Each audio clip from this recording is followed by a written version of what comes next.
এলাকায় কিছু চিহ্নিত সন্ত্রাসী, চাঁদাবাজ ও মাদক কারবারিদের অত্যাচারে আমাদের এই শান্তির জনপদে আজ সাধারণ মানুষ এবং এলাকার জনগণ অত্যন্ত আতঙ্কের সহিত দিন যাপন করছেন। প্রতিনিয়ত মাদকের অপব্যবহার চলছে। এলাকার অনেক কোমলমতি উঠতি বয়সী ছেলেরাই মাদক সেবনের এবং মাদক ব্যবসার সাথে আজ জড়িয়ে পড়েছে। আজ প্রতিটা পরিবারে অজানা আতঙ্ক বিরাজ করছে। কখন যে তার আদরের সন্তানটি এই জীবন বিধ্বংসী সমাজ বিরোধী কাজের সাথে জড়িয়ে পড়ে নিজের এবং পরিবারের তথা সমাজে ভয়াবহ বিপদ ডেকে আনে। আজ মানুষ এর থেকে পরিত্রাণ চায়, বাঁচতে চায়। এলাকার এই দাগী ও চিহ্নিত সন্ত্রাসীরা এলাকায় ভয়ের রাজত্ব কায়েম করতে চায়। এলাকার সম্মানিত লোকদের টার্গেট করে জোর করে চাঁদা দাবি করে, চাঁদা দিতে অপারগতা প্রকাশ করলে নানা ধরনের ভয়ভীতি প্রদর্শন করে, মারপিট করে, পুলিশ দিয়ে হয়রানি করার এবং প্রাণনাশের হুমকি দেয়।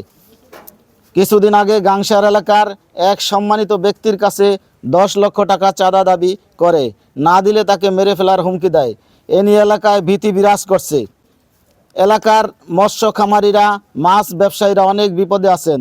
তারা নিয়মিত চাঁদা না দিলে তাদেরকে নানা নির্যাতনের শিকার হতে হয়। জোরপূর্বক মাছ ধরে নিয়ে যায় এবং কীটনাশক প্রয়োগে মাছ মেরে ফেলার হুমকি দেয়। নাজিমপুর নিবাসী জনাব সিদ্দিক কাজী একজন স্বনামধন্য মাছের খামার পরিচালনাকারী। তার অনেকগুলো মাছের খামার আছে। কিছুদিন পূর্বে চাঁদাবাজরা তার কাছে 5 লক্ষ টাকা চাঁদা দাবি করে। চাঁদা না দিলে তাকে মেরে ফেলার হুমকি দেয়। ইতিপূর্বে তিনি তাদেরকে 50,000, 1 লাখ এবং 1 লাখ টাকা করে কয়েকবার চাঁদা দিয়েছেন, যা এলাকাবাসী এবং সমাজের গণ্যমান্য সালিসগণ ব্যক্তিবর্গরা জানেন।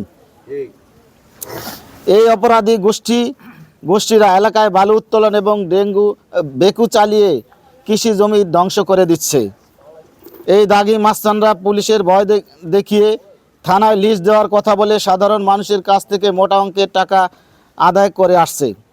লোকমান হালদার এবং তার সন্ত্রাসীদের অত্যাচারে একটি সম্ভ্রান্ত পরিবার এলাকা ছেড়ে অন্যত্র চলে গেছেন। এই অপরাধের নেতৃত্ব দিচ্ছেন এনসিপি নেতা রাশেদ, পিতা লোকমান হালদার, লোকমান হালদার পিতা নূর বক্স, আজমুন পিতা লোকমান হালদার, সুমন পিতা শামসু হালদার, রুবেল পিতা মৃত মনা হালদার।